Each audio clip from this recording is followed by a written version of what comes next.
Hello, thanks for joining us. This is episode 6 of Muay TV. I'm Ezra Regan. This is my co-host, Justin Samaro.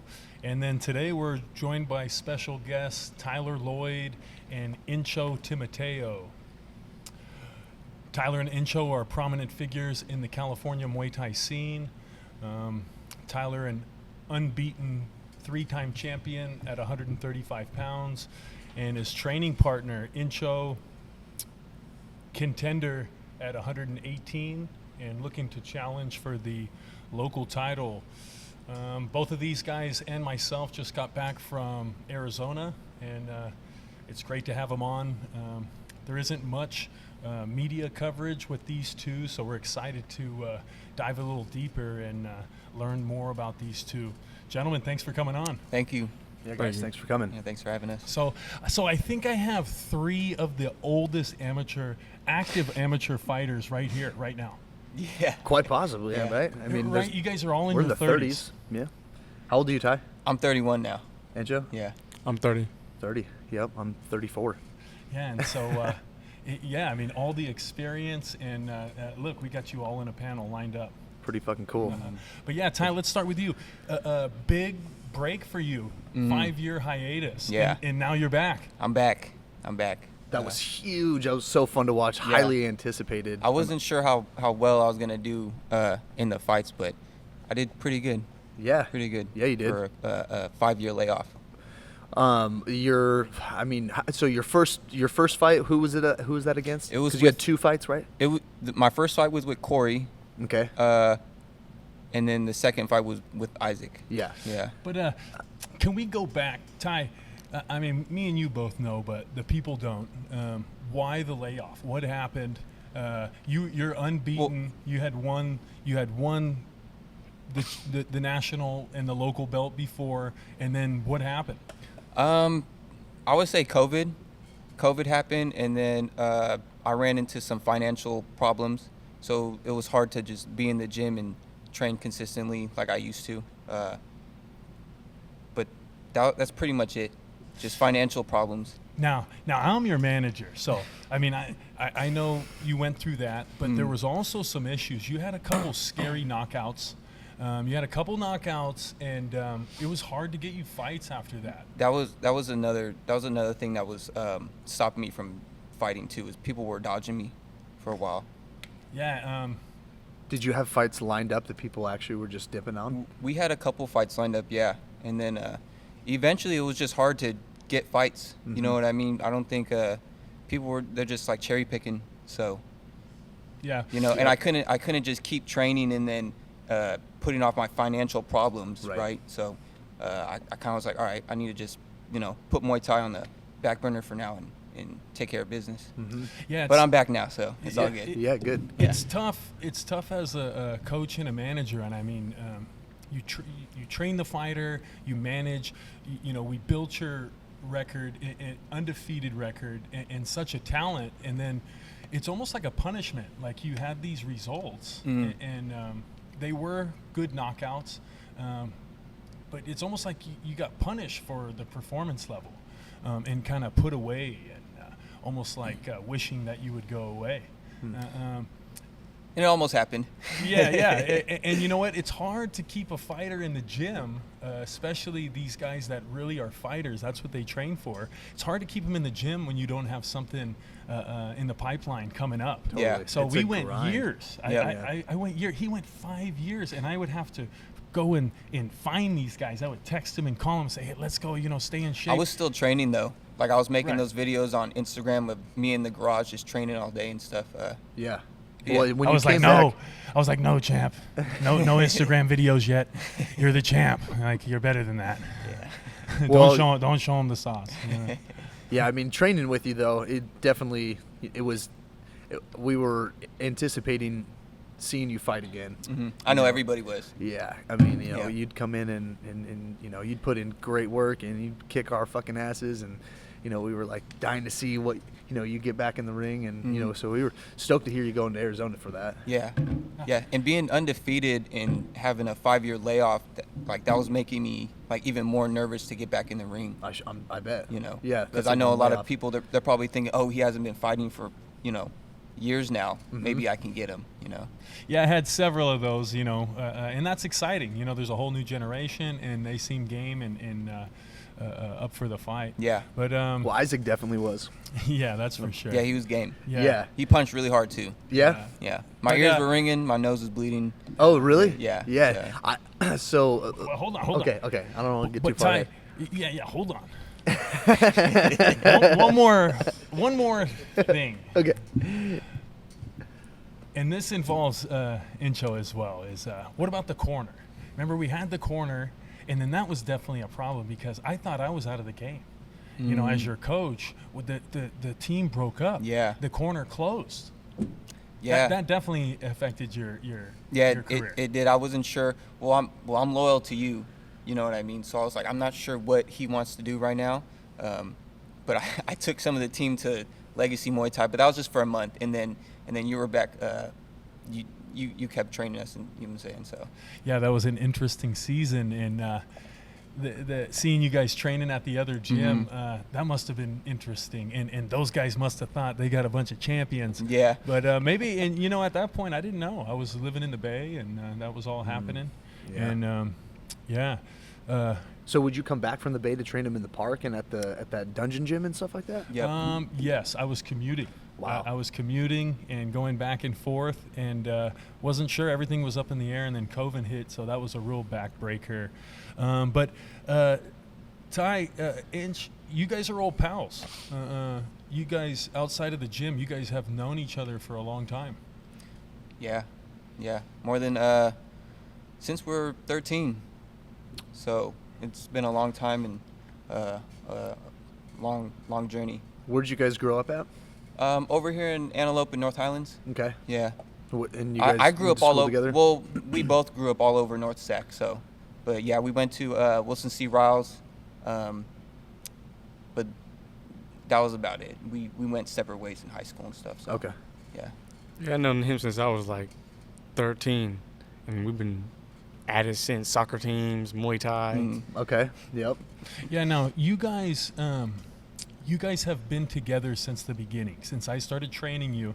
I mean, maybe I had a couple years with you before he came in, but the team that we have for the 120, 130 pound division, that's been a big recipe for success. And then we're seeing the emergence of Encho. We saw it, the other week at the Nationals, and he's only fought a few times, but now we're seeing the level, and a lot of that comes from you guys training together. Yeah. Yeah. You guys are fucking like always training together. Yeah. Yeah. Solid partner. On the rise, like during the beginning of my training, he was always the competitor, and this is my best friend, my brother. So it's like I was always like, man, I got to be on his level. So therefore, I was always grinding with him, and then next thing you know, I'm like, man, I gotta take this stuff serious too, and then get up in the ring and do my own thing, Yeah. At what point did you already know when he was doing the Muay Thai? Because he was doing it first, right? And then he introduced you to Muay Thai. We were already kind of interested in fighting because we used to watch a lot of MMA, like UFC, when like Rashad Evans or Rampage was fighting and stuff. So we were already interested in fighting, and plus we grew up fighting on the streets a lot, so Yeah. we really wanted to like learn how to really fight, you know what I mean? So Right. So finding Ezra was perfect. We guys just some scrappy kids. We were some scrappy kids, fighting everybody. Yeah. He got into it, and I'd always watch him. He would show me a little shit, and then eventually I was like, I'd always like after training with Ezra and stuff, I'd go back home and I'd have him come over, put the gloves on, and we'd spar outside or whatever. I'd show him like little stuff that Ezra taught me. Yeah. Hell yeah. And that got him interested. You were like the little brother. Now, Yeah. now Inch is an interesting case again because of the lack of experience, and then at the Nationals, you entering the open division with 3 amateur fights, that was awesome. Talk about that, Inch. Why'd you do that? I mean, you easily could have went into they with 3 fights, they would have put you in the C class. Yeah. Well, was your smokers what, B class? I was originally in the B class. Yeah. But I've been with you for a good amount of years, and I've been training with him this whole time, and I know the level he's on. I know the level that I'm on, and though my record might not show it, I know what I'm capable of. And I didn't want to do B class, and win, and then see the people in the A class win, and be like, okay, well, that's the real champion, you know. And so I just wanted to go up in there because I know I can compete with these other guys, even though, like I said, I might not have that many fights. I've been with you for years, and I've been doing this for a while, and I know what I'm capable of if I put my mind to it. So I'll just throw me in there, and you know, I should have came back with gold, but unfortunately I came back with silver. But you know, I came back better though. You know. Yeah. That was just so stylish. And you know what? When he brought it to me, he's like, "Yeah, I'm coach. I sent in a request. I'm gonna do the open class," and I didn't hesitate at all. And you know, I know it's just a lack of you being in the ring and fighting. You've always been one of the top guys in the area, and then the matchmakers and promoters rate you very high as well. The wins that you do have are against some really good guys, and that puts you in line for local title shot coming up. But also, you really showed that on the national stage against the two opponents you had. Put on a real show, and then even the Muay Thai community outside of our area got to see the Encho style on full display, which was awesome. Yeah, you're so aggressive, and like you're really fun to watch because you'll taunt the guy, you know, you'll taunt him, egg him on a little bit, you know, bouncing off the ropes. The guys, we were on the I was watching Berto's live stream, and the guy whoever the fuck the dude was next to Berto was just like, "Oh, WWE," but it looks so. That was Isaac. Oh, was it? Yeah. It looked, I was sitting next to Isaac when he was talking all his shit. I don't know if he knew that he was gonna fight me or not, or even if he cared. You know what I'm saying? But I was just sitting there listening the whole time. I didn't say anything. Right. So, Encho's first fight of the tournament, right? Encho, who was the opponent? It was Here, talk a little closer into the microphone. his name was Luke Angus. I know, but what were you guys calling him? What was the character? Baki. Oh yeah, we were calling him Baki. Because without his little like braids, he has his hair down. He looks like the anime character Baki. Yeah, tough. And he was talented. Chris walked away, kid. but we'll have to get. I gotta see what the photo of Baki looks like. No, but yeah, during the match, there's heckling going on, and it's like right behind us, and that's weird for a Muay Thai show, right? There's lots of cheering in that, but you don't hear things being directed Strong at the opponent. I could hear it right there. And I heard it. I heard it a couple times, but then it was actually pretty funny. He was talking about how Encho was B class.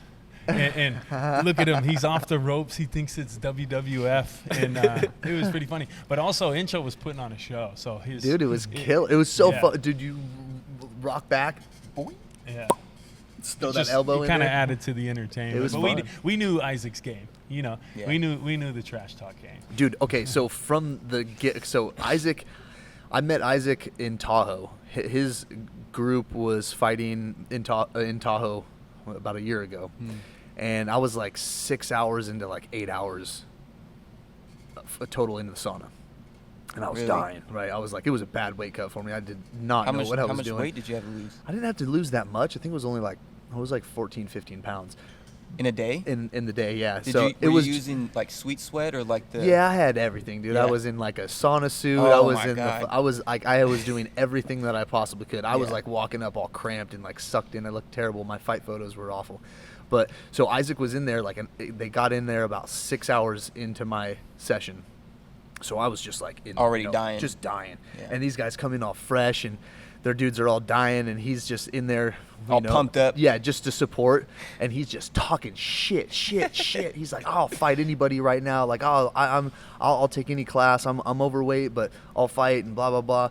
And I'm like just thinking in my head like, who the fuck is this guy? You know. So later on, I'm following him, and you know, we kind of shooting the shit and stuff like that. And then A1 Muay Thai matchmaking came up for the Sacramento event. And, you know, I was like, hey, you should, you know, I passed him along to Ezra. I was like, hey, maybe you should get this guy on. You know, he's always just talking, and he's down to come do some fights. Yeah, he's very game. Yeah, He is very game. game. So it was really cool to see that you guys got matched up. I was Yeah. like, "Fuck, dude, this is Yeah. like, you know, it's the amateur level, but I was probably more excited about that than any fight that's gone on this year." And and so that was really cool to see you guys fucking slug it out. It's funny how things work out. Funny how things work out, huh? But yeah, so we do the USMTO Spring National Championships, and we took a good break. Like we did, that was our 5th one as a team. You know, you did it before in 2017, but that was the last one. We took all those years off, and then we returned, and it's changed. They're always making changes to the national tournament, and it's interesting too because the USMTO is in Arizona, and the Arizona Commission runs things a little bit differently. So that was a good learning experience. But as the team manager and coach, I was going to take Berto. Berto's all in. You know, he wants to add the national to the trophy cabinet. So he got the sponsor backing. He's going. So once he was going, I'm like, well, if I'm going to go, let's take a team, you know. And then you two have been a big part of my project. And the year of the Encho, and then, you know, bringing you back to the Muay Thai stage. So I figured, why not bring you guys? So, we booked the flights. We got the sponsors. The sponsors we had made it happen because the USMTO was super expensive. And you guys know because I bitch about it all the time. But I understand why teams don't go. We were the only Muay Thai team from Sacramento. And that was funny too, because they were like, UFC gym Rockland. Like, you guys have Muay Thai? And they were like, yeah. But you know what? The old guys knew me right when I was there. They're like, oh shit, Ezra. Okay, you know. Didn't matter what name you were attached to. But we organized the team. You know, we brought we brought a strong 4. So, Justin, when we went, we were looking to fight anyone. It didn't matter if it was Isaac or Buakaw. You know, Tylor Lloyd. Hell yeah. Encho Timoteo. We had Julian, Young the junior wild card. And then Big Berto with the, the high output heavyweight show going on. So we showed up ready to go. But, you know what, when I decided to do it, I didn't even know what the rules were. I knew that it was a longer tournament. And I knew that this time there was 2 weight cuts, which is crazy because we've never done that. Two weight cuts, and we're going to book flights and just travel out there. And I didn't tell the boys, but I didn't even know the rules. How was the 2 weight cuts, though? How was that? Was that tough, just like having to wake up and then wait and weigh in again? Tell them, boys. It was tough.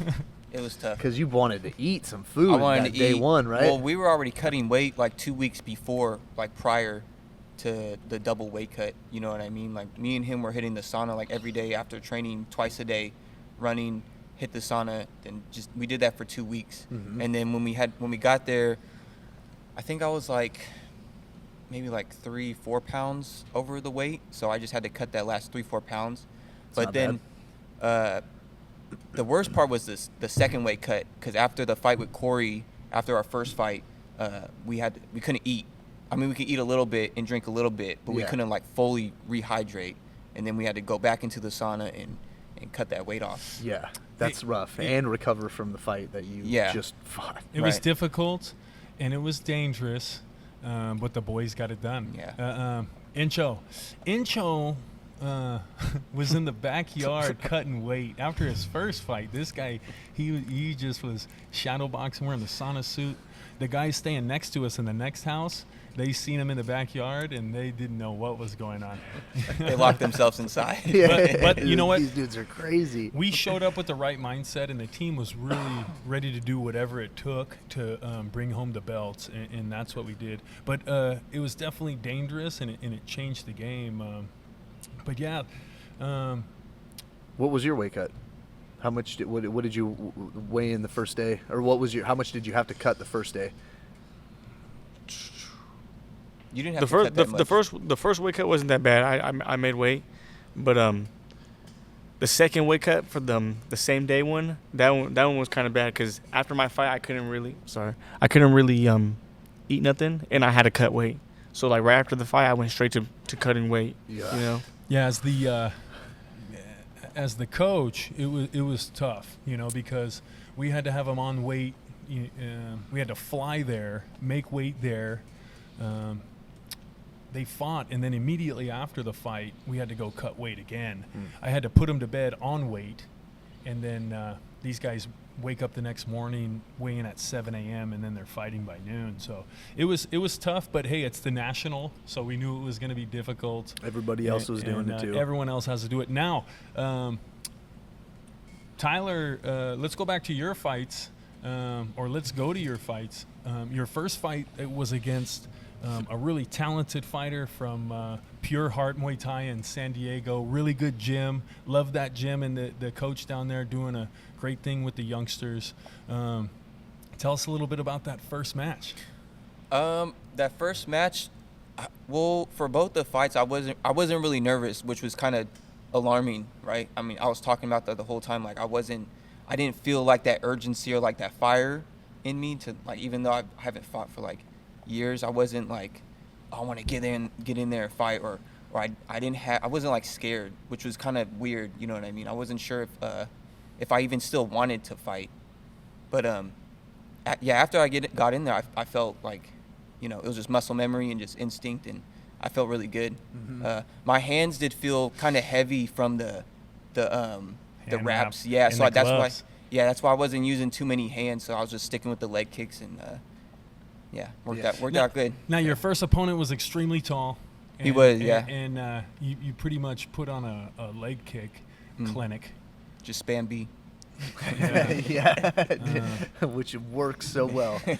I loved your your technique of like faking the teep. You were doing a lot of like kind of marching. I would do like the volley. I would get him. I would fake my teep to get him to raise up his leg, and as soon as he dropped his leg, I would just kick it. Yeah. I was using that. Just super simple. Thursday. Yeah. I was trying to use it Thursday. I was trying to so that's what it was. It was the working the teep and getting them to raise their leg up. And as soon as they drop it, then just a bunch of feints. Yeah. No, it was working well. Yeah, you can win fights just using simple stuff. You don't have to do a whole bunch of like crazy shit, you know what I mean? And just stick to your foundations. Just keep it simple. Jetter, good, talented young fighter, very calm, and I love how that gym really looks to play the Muay Thai game. The coach takes the extra time to create students of the game, and that makes a really beautiful performance.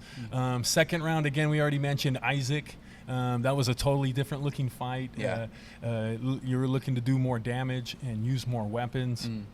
He was closer to my height too, so. Yeah. And even though there was some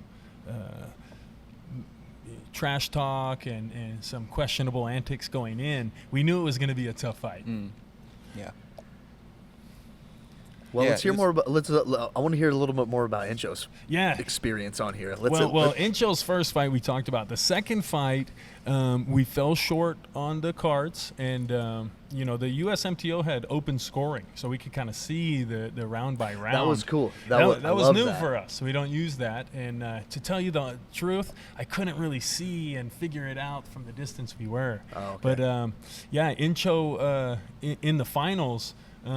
Losing in the decision. Encho, how'd you feel about that fight? I thought it was close. I thought I did enough to win, but unfortunately, I feel like they might not have liked my style or the way I fought the fight, and I ended up getting silver. But it was a good fight. He was very game, very fast, very quick. Yeah, it was a good matchup between the two of you guys. He definitely, put the pressure. He matched the pressure. Yeah. I had to adjust and do certain different things. How was the endurance on fighting that second fight? It looked like it might have had a little factor in there. Being so, having to do that second weight cut. I felt like I just wasn't as fresh. I felt maybe like a little foggy. So I felt like I had to be more there mentally. And just compared to the first fight? Yeah. Really? Did you come in with more confidence in one or the other? I feel like I came in with more confidence into the second one. Okay. Because you're just coming off a win, you know. Yeah. So you're kind of still riding the high off of that. Like, let's go on to the next, you know. Did either one of you have any injuries on your knees or like check a kick or anything like that you came into that you were kind of worried about getting hit in that area? I just had a bruise on my lower part of my shin, which I still have now, but that was it. Uh-huh. That was it. Okay. Now, Encho, your second fight, it was pretty clear. And I know you're my fighter, and it's the heat of battle and everything, but I always try to look at things and be honest with my fighters. And going into that third round, I felt like we had a clear lead, and the points you had were very decisive and damaging. I was confident. Also, on the day, you were our last final. All of our fighters went into the tournament undefeated, so that was pretty cool. That was cool. And we had won every match, 5-0 going into the final, and it was your fight. And Josh Moon, good young fighter from Southern California, but we felt like we had a real advantage. And you had some 4, 5, 6 scores in a row, with those blitzes with the Encho rope-a-dope style, and then some off balancing and some dominating in the clinch. So I felt pretty strongly, and I know it's just a 3-round amateur fight, but it means a lot. Like, a lot of people only do a national one time in their career, and it's a short contest. It's only 6 minutes. A lot of times, if it's close, no hard, it's fine. But when it's not close, then it's a bitter pill to swallow, and you just want to get your hand raised. You want to see your fighter get their hand raised when it's a pretty clear Muay Thai scoring situation. Now, there was a WBC shadow judge on hand. You met him. Yes. Yeah, and you had a lot of the community, the elders in the community, come up and talk to you at the event, huh? Yeah. What'd they say? That they just liked my style, and they thought I should have won. I had him round 1 and 2. I felt like Josh, I thought he was down 1 and 2, and that's why he came out round 3 like more aggressive. Yeah, for sure. He did come. He was moving around the center of the ring a little more. Yeah, putting that pressure on. I kind of thought I had all the rounds, but yeah. Well, he just looked more active in round 3. Yeah. It was. I thought he had won. I think I had him on like either 1 and 2 or 1. I thought he won 1 and 3 or something like that. Or I don't remember, but I thought you won. I think that's what that's why they got it, because in round 3 he was super aggressive, and I feel like I played a bit more the matador instead of just a go forward fighter. So they just I think I was calling for it as well. I think you were protecting the points, and we were up, and why take chances I wasn't really getting hit. No. And you had knocked him off his feet and ran him across the ring.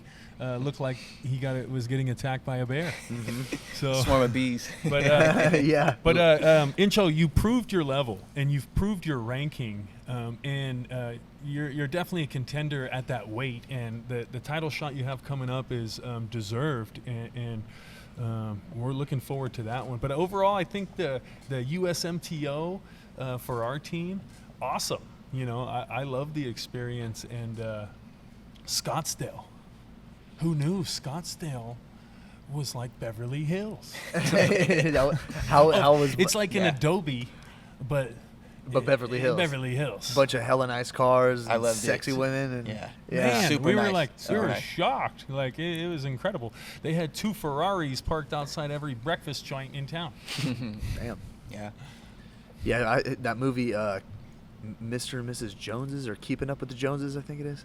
That one's based in Scottsdale. Now we had the fighter house, where all the fighters on the team were staying at an Airbnb. That was really cool. Yeah, but a lot of times you're staying at the resort hotel. You're in different rooms. This one, we're eating together. We're watching fights in the front room together. It was a cool experience for a team. So I recommend the Muay Thai teams, organize yourself and do it. It's definitely worth the extra effort and money, and the guys on the team will have a memorable experience. Yeah, it's fun to get the team together and go on a trip and get on the plane and, go and I'm trying to go back. Yeah. do something like that. Yeah, Yeah, that was fun. Yeah. The Tahoe fight, I'm telling you, guys got to like sign up for that one. If there's, if there's fights to be had, like that's a WFC. fun organization to. Yeah. But you see why guys don't do the tournament though. We had to leave for 5 days. Not just a weekend. The weigh-in's on Thursday. Take days off of work. Yeah, and then you don't know who's really entering these tournaments. You don't know what the number is until you show up there. So you could show up there and have one guy in your bracket. We had Or nobody. Or nobody. And then... or you get caught in a situation like Julian, where our teenager who only has PMTs, he had to fight a Tahitian champion with 9 real amateur fights, and Damn. that's a messy situation. When His fight was crazy. it was That was insane. That That was- wasn't even a Muay Thai fight. I No. had to apologize to his parents because they traveled, about 8 of them from here in California, and had to see their son in a real survival Dogfight, yeah. real street fight survival. And luckily he brought home the belt, but yeah, it was not what we signed up for. He was supposed to make his debut at the USMTO, and it was, he was against the Tahitian killer. Well, that was like at the PMT. One of his more recent ones earlier last year, 2023. He fought that kid who had, I don't know how many, he had an amateur fight and he had won like every 9 PMTs. He had like 20-something fights. Something yeah. crazy like that. Now- And he's like, oh shit, I got to fight this dude. But bringing Julian, I knew what I had. But if as a manager, you don't want to put a teenage talent in their first fight into something like that. That's a good way to ruin a kid. And a kid that could become something, could become a pro. Yeah. But We got it done though. also, yeah, just the what it took financially to get there. You see why guys just fight regionally. The amount of money it cost. We could have went to Thailand and fought at Raja Damnan Stadium. Yep. We Damn. could have had a week in Thailand and tuk eating snake blood. For real. But you know what? The USMTO is a different experience and fun. I recommend. I think we'll go back next year. Yeah, no, it was a nice experience. Mm-hmm. That's cool. And then just the back-to-back fighting was just shit. You I wish I had you 3 wanted fights. more, huh? Yeah. It was hard, but I liked it because I didn't have to worry about like real world problems. I just had to focus on fighting, Yeah. which was difficult, but Man. That became the real world for a second. Yeah. it was like the thrill of the tournament, though. I mean, I was having heart palpitations the week before the event. So the high I was on when I was there, it was fun, man. I enjoyed it, and then I'm looking forward to the next one. What do we got? We got June Encho's 14th, Rising Star 6 at the Elks Lodge in Sacramento. Encho will be fighting Francisco Gomez from CMA in San Francisco for the vacant 118-pound title. And there's some great fights on that card. We also have Brian. Brian Wen is fighting Edmund Yee, which Edmund we know well. This will be Edmund's 3rd time facing us, and then this style matchup's going to be crazy. Brian versus Edmund. Yeah, he Your buddy. Yeah, dude. I mean, Edmund's coming in with he's our third match with Corner Gym or UFC Jim Rockland. what weight are they fighting at? 142. 142. Yeah. Uh, Yeah. So what fight did or what weight did you guys fight at? 142. Yeah. 142. Yeah, that's what he's. He looks pretty big for 142. That's, He is big. Yeah, he's a He little fought taller Josh. than. He fought Josh at 147. He said he walks around at like Josh. Rinker. 145 or something. Oh, that's right. He fought Josh Rinker He on did fight Rising Josh, Stars yeah. as well. Yeah, Yeah. with Yeah. when Encho fought. And Josh is pretty tall. Josh is about. He's like five. He's like my size. like- I think he's 5'10". Hmm. Yeah. Yeah, Josh is big. Well, he's taller than me. Josh is Edmund's pretty big, 170 too. pounds. He's big. But Did yeah, he Brian. come down to 142? Yes. He Damn. kept coming down. He came down to fight you. Holy shit! No. Josh came down to 142. Yeah. No, 147. Okay. Edmund kept coming down. Edmund he came down. And then Brian's naturally your guys, or your weight, so he's fighting Well, up. he walks around at like 150 something now, 160. Now Brian's also 30 years old. Yeah. Yep. He's also one of these amateurs in their prime of Muay Thai, which is a pretty normal thing in American Muay Thai, right, guys? Yeah. You guys are the pros. You guys are the American pros. There's just not American pro Muay Thai. There's a couple fights. We've been seeing them. But the pros are like 38 years old. Yeah, like at the end of their careers, yeah. I feel like not a all lot of of- them, but you see it. I feel like we American Muay Thai fighters, we start later, Yeah. This isn't Thailand where we start at like 5 years old. Right. You start fighting pro at 5, and then by the time you're 17, you're fucking It's crazy Raja seeing those champion. young kids fighting in Raja. yeah. Like watching Willie's son fight, I was like, whoa, 5 years old? That's nuts. Retiring in 20s. Yeah, yeah, because you just can't do it anymore. Body's So- just broken. So Inch, you got the local title shot. 5 rounds for the belt. What are we looking to do? Damn, 5 How you rounds. feeling? How you feeling about this? I'm feeling good. Ready to go do the thing and take that belt home. You watch any of the guys' footage or anything? I've only seen his fight in Rising Stars, his last one. Okay. Yeah, so he just fought Carlo Yes. from Rooted Legacy, and I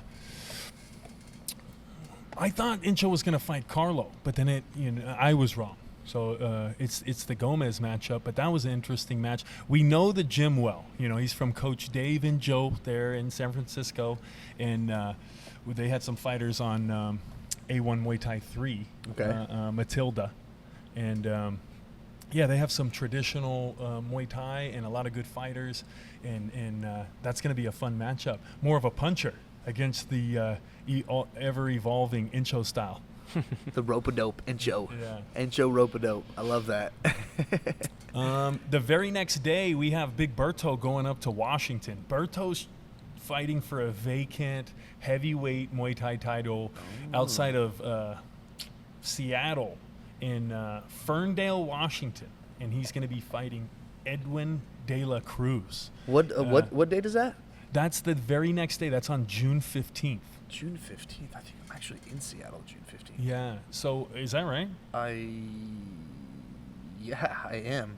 Yeah. So Berto's I am in Seattle on that same day. Berto had some opportunities down here, but he really wanted to go do this, and he's going to be going up there with Coach Art. So I won't be there for the fight, but Coach Art will be taking care of him up there, and he's been a great addition to the team, right? The training camp for the U.S. Open, we had Coach Art and Coach Sal assisting as pad men, and we had a really good camp with some head pad holders. But also, Art made the trip out to Arizona, and that guy did anything that I needed. It was like a surgery. I call for a scalpel, boom, he would have it right there. And man, that's what it took. I used to try to do everything myself, and man, 4 fighters at the Nationals, I would have lost my mind. I mean, you guys saw it. I still lost my mind. Yeah. Art's a great addition to the team, man. He's a nice guy. He's a great pad holder, and he's like into the cut man. Like you see him, he's got the whole kit. He's got the little fucking swabs. He's a huge help.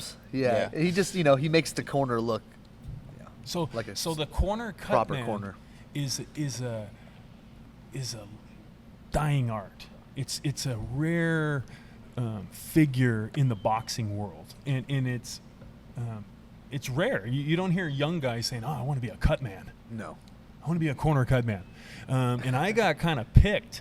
I was lucky enough to travel the country when my brother was champ and learn under some great corner cut man, Nasser Navarone and Al Legardo and Will Edgington, some real Hall of Famers there.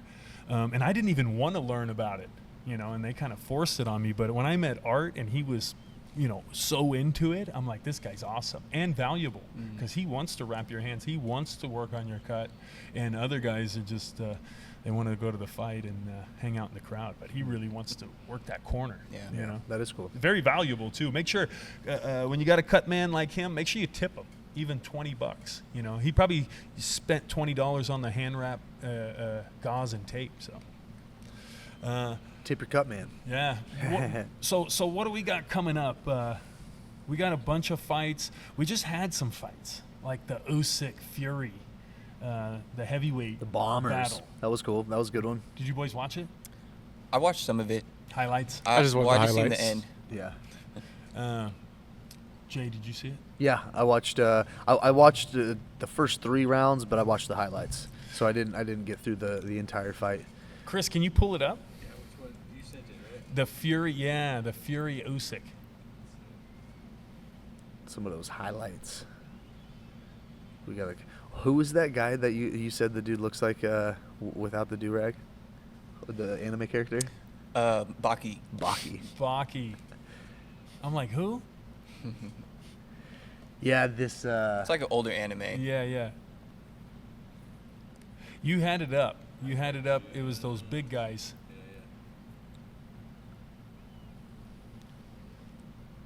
Right There there. it is. Usyk. To That the right. there. Yeah, right Yeah. there. Usyk Fury highlights. Yeah, he was using the long guard style in the first couple rounds. I noticed. Fury. Yeah, Fury uses the long guard. Now in boxing, you're not allowed to hold that glove out forever. You're not allowed to. He rocked him there. Oh yeah, this is round 9 right here. Oh, Yeah, this. he's exhausted. He's hurt. Oh yeah, he can barely I stand. like up. the You way he see- was moving his head though. Like he was still moving his- flowing. still Yeah. moving it. Yeah. Instinct. Oh. Not that one. And then they The call it. ropes were holding him up. He No. should have done the rope-a-dope. Now this is kind of part of Fury's style, right? We've seen him rock like this many times. And then Usyk, what a special fighter. I was talking about the amount of fights these guys have. Him and Lomachenko have over 300 fights. Lomachenko over 400 fights. Well, it's crazy. Yeah, Gold medalist, and, fighting for all those years, all that experience, and then look at him. He's in great shape, winning the heavyweight title like that. And then we watched the Lomachenko also when we were in Arizona. What a beating he put on Kambosos, huh? Yeah. Oh yeah, yeah, that was a great fight. It's so fun to watch Lomachenko. He's got such good footwork and he's a good boxer. Yeah, watching him, he's just stinging the guy for like an hour, right? Yeah. And then after the hour, the guy's face is just swollen right there. Look at Kambosos. Just both eyes busted up. And then Lomachenko, just beautiful performance. The output on these guys is nuts. The body shot KO at the end, just a stylish way to end it off there. Yeah, Loma's good. That's a rough way to go out too. I mean, it's one thing to just get like your lights knocked out and then you're like, what happened? But to get body shots where you just feel everything and then you just sink that liver shot and you're like, oh. He beat his face up and made, he moved around and tired his legs out for an hour. Then he moves in and does this. I mean, it's just a in and out. masterpiece, 12-round performance right there. Yeah. And then Kambosos is a tough contender. Mm-hmm. He's the one that beat Timofeo Lopez, yeah? Yep. What about Muay Thai? What are the fights to watch? There's so much going on in Muay Thai in around the world, right? All the different rules. What are the fights to watch? Any fights you guys are looking for? I'm looking to watch Masaki Noiri make his debut on One. He's a kickboxer, not Muay Thai, but he's one of my favorite kickboxer strikers right now. Okay. What card's that on? Do you know? The One Championship. I know, but what date? Oh, I have no idea. Yeah. It's soon though. I think it's this year. Okay. I think Super Lex fighting Haggerty, isn't he? Yeah, so that's I the don't know. super Is that, fight, is, right? is that Muay Thai or is that kickboxing? I wasn't sure. Muay Thai. That's Muay Thai rules. Well, his Haggerty- last one was a kickboxing championship that he. Because Haggerty has both the belts, right? Mm-hmm. I think Kickboxing yeah, and Muay Thai. Muay Thai. Okay, so here we have the Super Lek Haggerty 1. So these guys fought on a Yokkao card years ago, and it was competitive. I believe the fight got stopped by a cut, but it's going to be exciting to see these guys line up again. I like how calm they are. Yeah, super like Always trying to everything. emulate that. Everything with bad intention from him. He's such a spirit fighter. The expression on That his was a face, crazy elbow. the God, weapons. Wake up, man. That's the first round, and you catch an elbow like that to the head. You said so back when the Super Lek Haggerty fight is happening here in Denver, and that's happening on September the 6th. So that's a good amount of time out. So what they did do they do is many fights here in the United States? they've only done one card, I believe. That's cool. But that's coming to Denver. Some of the guys might try to go out to that and party for the weekend and check out the one card in Denver. Denver's pretty fun. We did a UFC out there with James That'd be Irvin dope. back in the day. That would be really fun to go But- watch a professional but- 1FC Muay Thai. But what happened was to keep Super Lek busy, they matched him up with Kongthorny Sorsamai. And if you guys remember, Kongthorny's this talent that I kind of picked out years ago, and then since then has done really well. He's 10-1 in 1 FC, and Sorsamai, one of the really strong traditional Muay Thai gyms. One of their fighters just winning the Rebellion card main event against Almos. Do you guys see that, Rebellion? No, But yeah, Kongthorny. So Super Lek, Kongthorny. Chris, do you have any of the footage on Kongthorny? I've never even heard of this guy before. Yeah, me so neither. so I he, guess he mentioned him in the episode 1 Doc Rishi's podcast. so I picked a talent, and this guy's been on my list for years, Kongthorny. But wouldn't you know it? Since then, since one has become a thing, he's 10-1 with the 4-ounce gloves, and yeah, he's durable. He's a puncher. I mean, he's got good legs, obviously, and he's Thai. So whenever it's Thai versus Thai, the Thais know each other. These gyms know each other. So that's a dangerous situation for Super Lek, especially with those 4-ounce gloves. Here he is here. And yeah, he's been using the punch. And you see him here, southpaw. He throws that 3-2, bang, down the center. That guy was already hurt. Someone's got a Ratang kind of like boxing approach. But yeah, he was really good in the stadiums. He was always a top 10 in that weight class in the stadiums, and then one became a thing. So he's definitely one to look for. And that is earlier. When is that? That's damn it, I don't know. It's July, I think. But all the Americans are fighting. We got Jackie Bouton. We got Luke Lascille, coming up. Okay. All those guys fighting in one, and it's good to see the American athletes being represented for sure. What about the rodeo? The rodeo, yeah, the rodeo was fun yesterday. I went to the rodeo and fucking drank some Coors Light and ate a turkey leg. Let the kid just run around with some other kids and get dirty. What? That's very Placer County of you. Yeah, it was funny. It was like the guy. It was in Sacramento. It was at the Sacramento County Fair, so it was a little less crowded. It was pretty fun. Right there in Arden, yeah. What's that? Right there in Arden. No, it was at Cal Expo. Oh yeah, Yeah. Cal Expo in Arden. Yeah. Encho, were you there? Nah, I wish. Yeah, it was. So we went. There was like the 4-H club had done a. They were doing like some like cow show, pig race, pig show, animal kind of showing and stuff. They normally do have like the little animal section in the back. during Yeah, the little- yeah. So I'm really fair. big into chickens, and like I got I have 12 chickens. I got 2 at my girlfriend's house, and I got 10 at my house. I usually have anywhere from like 10 to 15. My mom's fucking dog has a thirst for blood, so right now I'm down to 10. Damn. But That is even more Placer County. He's got a damn chicken coop. You got names for him? Huh? You got names for him? No, I don't name them. I got like 2, like the ones that I like that like I can pick up. I name, and the other ones are okay. just like dipshit and fucking come here, little fucker. Yeah. But so I want to start getting into show chickens. I know this sounds really Placer County, but like this is gonna get even deeper. You mean like fighting, like root?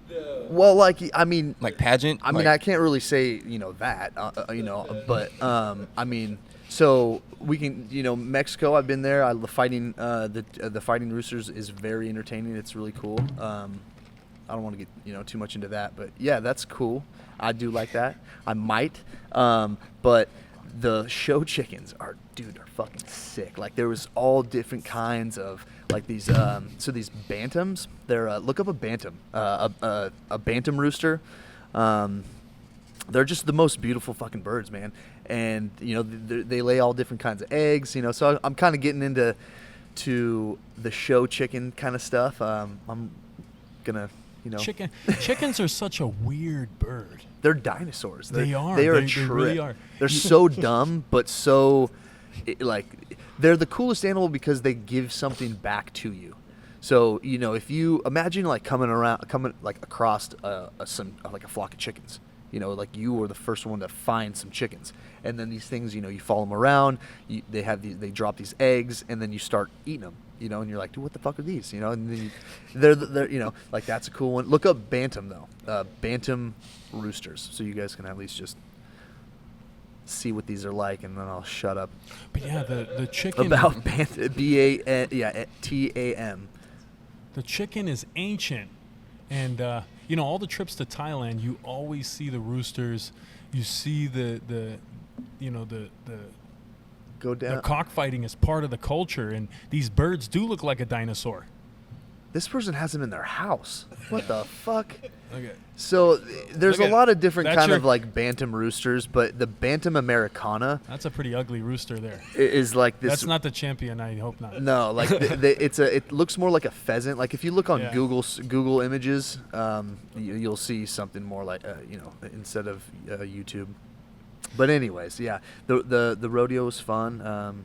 But what I really want to hear about, I want to hear you guys' backstory. I want to hear like the growing up, like what'd you guys do? What were you into? What were some of the what kind of dumb shit did you guys get into? Like tell us some stories about how you became, so one thing, I heard you were in your tall tee, you were a little thicker. Actually, like word for word, you were a little fat. And you had like your gold chain on and your grill just looking just hard as fuck. And you were in the gym, not training Muay Thai at the time. So Yeah. like, what was it like? What was it like? What was pre-married, pre-kids Encho like? And Tylor, like, what did you guys fucking do? North Highlands? Come Yeah, on, no, let's That's go. a mystery. I I know. can't really talk too What much can you about it, talk but- about? What can you say? Yeah, these Yeah, guys. look at that just- thing. Look at that rooster. Holy Oh, That looks shit. crazy. There you go. Yeah, man, that's sick. That's crazy colors. I've never. That looks a little like enhanced, maybe. But that's what you saw? But those are the kind of birds that I'm into. Those are those. And funny enough, those like that one all the way to the right that's not being covered up. Yeah, like that right there is what That they looks sick. fight in Mexico, or like the sickest ones. Jungle fowl. Imagine one of those coming at you, like trying to attack you. Oh yeah, dude, I had one, and it would. I had to clip its spurs, and then eventually the dog ate it. It couldn't defend itself. Well, yeah, I mean, this thing was feisty. I was the only one who liked it because I liked his spunk. Like I'd go in there. I actually filmed it a couple times. Like I'd go into the cage, and this fucker would come at me, and I'd be like, "Teep!" I just he'd go up and he'd flap his wings and go to spike me, and right when he'd jump up in the air, I just fucking boom, teep him. I'd be like, "What's up? What's up, motherfucker?" I just sitting there trying to catch and get my eggs, and this guy's fighting me on a daily basis. Yeah, the roosters are aggressive, man. We Yeah. saw some of the fights in Thailand, and those fights go a lot longer than the human ones. Those birds. It's brutal. crazy. You can tell it's from hundreds of years ago. They'll But pick yeah, them up and they'll spray some water or carbonated water in their faces. So they're Yeah. and they Even love these chickens too. They're despite what you see them do to them, they take care of 'em. They trust them. They take care of them. They're gonna win money on them, right? So that's the whole thing. Yeah. And they pick them up and they're petting them, and they'll grab their face and just spray carbonated water up their nose and piss them off, and then they attach razors, blades yeah. to their these little boots, Mhm. and it attaches to their back spur. And a lot of people think that a chicken will use their front claws, but it's that back spur that's facing backwards and it's hooked up. So It's like a raptor claw. So he kicks you, and it he basically like his hands up and the claw, then that's what attacks. I've seen someone get cut from a rooster, like in a rooster fight. Yeah. Yeah, it like, hurts. yeah. If you got a He was leaking blood like all over.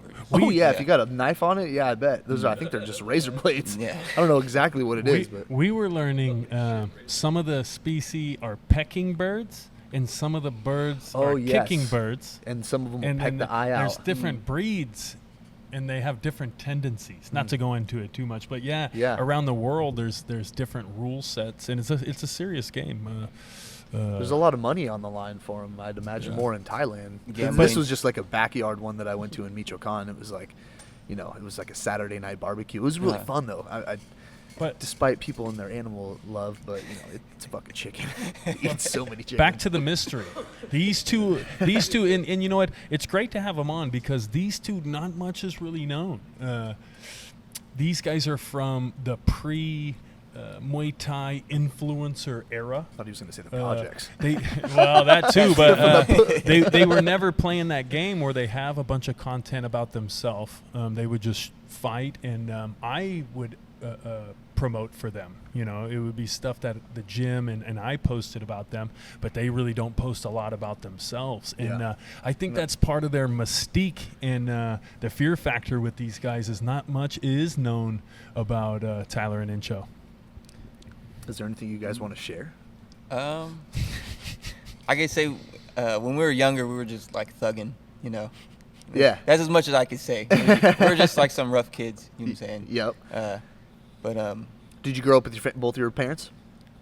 yeah, I would say for both of us, our home life was kind of stressful growing up, Mhm. But yeah, it's my brother, so we had each other. Yeah. Yeah. Are you guys have any brothers or sisters or? I have a little brother. He's just 1 year younger than me. Okay. We're complete opposite though. He's more like, he's not as like a people person as like I am. You know what I'm saying? Yeah, yeah. But I got a couple siblings. I got I got 2 brothers, one sister, and 2 stepsisters. Okay. And we're all halves. I don't got no full blood brothers Yeah. or sisters. Yeah. yeah, we grew up over here in like North Highlands and like to like Rio Linda area, like Okay. El Paso and stuff. So Yeah. More in like the countryside or like in the city side? Because I know like Rio Linda, North Islands, you can actually be like in the country. back in the Like fucking on- boonies. Yeah, Rio so- Linda so- basically is the Yeah. country. I guess all of Rio Linda is kind of country. Rio Yeah. Linda is kind of country, huh? A bunch of crackheads out there. So It's not too bad anymore. I guess It's not. it's not like it's these areas cleaned up. aren't that bad as they used to be like 10 years ago. Like, Yeah. it was rough back Yes. then. Now it's fine. So, Yeah. so I met Tylor when I used to work at Navaroni's Kickboxing. I was the manager at Navaroni's and coach over there for years. And Tylor was a teenager, and he comes in, and he was just another talented young man. I could tell he was from a rough neighborhood, but so were me and my brothers. So Tylor, we kind of noticed him right away. He had talent, and he was from a tough neighborhood. So maybe he had what it took to be a fighter. At his first fight, which was a smoker before PMTs became a thing, Tylor was fighting at a smoker in San Francisco, and Encho came. And I remember Encho. That's the first time I met him. And yeah, Encho was a gang member. This guy had the jewelry and the Jordans and the whole deal. And I remember I didn't know Encho, but I knew it was Tylor's buddy. And I said something about his shoes. I said, it was the first thing I said to him, too. I'm like, hey, buddy. I was like, that girl over there has the same shoes as you. And see his reaction, because he was. I feel like he was everybody. mugging. I feel like everybody you meet, you kind of like you test them a I little poke bit. him a little Yeah, you bit. poke him a little bit Yeah. because you were doing that to me for a while. Yeah, just to see his reaction. Yeah. And then Encho Well, when was. you're 6'7", you can poke a little bit. You can You like, get you're away like, with hey, you it. look a little tough. Like, Yeah. what's up with your shoes, fool? That girl is wearing the same ones. Especially on Hey, fight my day. bad. They was Reaction. the latest Jordans. That's probably why she had them. Because they were. Oh so- yeah, they were clean. Encho always has the fits, But it was just testing. And then Encho was smooth operator. I remember he was eating now and laters and like pork rinds or something, And syrup and Sprite. and just Tylor was it was one of Tylor's homies. But I always got along with these guys because me and my brothers come from a similar neighborhood, similar circumstance. And, it was just like their generation, you know. I think they trusted me a bit because I spoke their language in that sense. Yep. Yeah. Yep. Yeah. But yeah, Encho come in the gym a few months later. He liked what he seen, and he knew he was just going to get fatter. So he had to do something. And obviously he had some natural fighting skills that people on the street obviously know about. I was always watching him too, and I was like, I'm coming and watch you. You know what I'm saying? And at some point I was like, I'm about to do this shit too. Remember You know? the first day he came in at Navaroni's when he came in with his little nephew Elijah? No. When Elijah was like, you don't remember that? No. Isaiah. Oh, it was Isaiah. I'm sorry. No, you're good. You train there?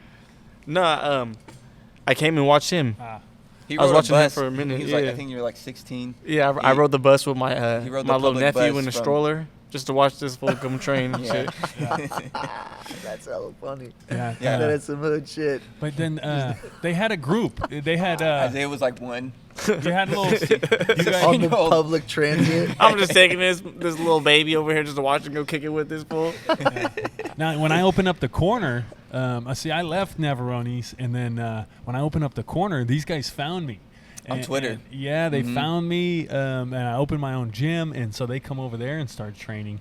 And I remember they had a little group. It was Chad Whiskey, Little Red Chris, Chris Leslie. I just seen him the other day too. Yeah, you He's guys doing had good. there's 5 or 6 of you guys, Yeah. and Emilio. Yeah, Mhm. yeah, and then these guys used to beat the shit out of each other in sparring. They're a little better now, but I have video, and you could just tell they were from the same neighborhood, Just slugging it out. and it's a tough, violent neighborhood, and I was okay with it because that's how we used to spar too, like gorillas. Yeah, dude. Well, I mean, they were fit for the club. That's for sure. Yeah. But it was awesome to see you guys on the stage at the Nationals. Obviously, you not fighting for so long. I thought I lost you, and the Muay Thai community lost. I thought I was done too. And no one was going to be able to see the Tylor Lord show, you know. And then Encho as well. You know, at a certain point, I thought I was done, and then there we were on the national stage, and you guys shined. And I don't just think that. The people that witnessed watched it, and You guys are good showmen. Thank you. It's fun to watch you guys fight, no doubt. it was a good representation of Muay Thai. Muay Thai. Your Muay Thai. Well, we've been through a lot to get to that point, so it was a huge win. We've been through Over a 10 decade. years of hardships to get to that point. So we're going to cheer extra loud. It wasn't just a win, but it was really a win for American Muay Thai because there's talent. There's talent in Muay Thai, but you know what? A lot of times in American Muay Thai, it's about being seen. It's about who's getting the opportunities, and not everyone gets the same opportunity to be seen. You have to know the right people, and they have to like you. They have to like your style and have the relationship with your team and your coach. It's not necessarily about who's the best and who's going to showcase Muay Thai the best. But that's one of the main points of doing the tournaments, and we talked about it. I always brought my athletes to these national tournaments because they can be seen, and the other athletes have to fight. You know I can take my athletes there, and they're not going to get dodged, and the entire Muay Thai community in the country is going to get to see what it looks like. And you can't just sweep it under the rug and act like it's not there. And we did that again. I used the USMTO. We brought those nice trophies back for the gym, which was unprecedented for UFC. But more importantly, I know we got a display case now with yeah. fucking championship belts in it. That's cool. but they got to see you guys, and American Muay Thai should be proud because you guys are an amazing talent. And man, I can't wait till you guys fight again. Yeah. I know we got Encho's title fight coming up, but I talked to Lino, the Lino Enriquez at Rising Stars, and we had talked about you challenging for the 135-pound belt against Keelan. Yeah. So he has Yeah, some that'd other be a good things. one. He has some other things going on. They obviously have to agree to the fight, but he is the champion. When you're the champion, you have to defend. You know, Yeah. or vacate. But yeah, that'll be a good match, and man, it would be great to see you getting an opportunity to fight for another Sacramento title, because that's what we want. We want to be the champion of Sacramento. Do you think that they'll take that fight? Yeah, I've already talked to Lino about it. I mean, he's the matchmaker and the director, him and his family, for Rising Stars. And again, when you're the champion, it's not up to you. They're going to give You you gotta a fight anybody. challenge, and Yeah. you have to be ready to defend the belt. Okay. So that's shit. how it works. How do you feel about that fight? I'm ready to fight him. Hell yeah. I wanted to get on the card with Ench, but that didn't happen. I think That- he fought like 2 weeks ago. That 3 was weeks the ago or plan. something. You're right. But Yeah. he's been He fought busy. at that San Yeah. Jose one or something like that. Yeah, and he fought at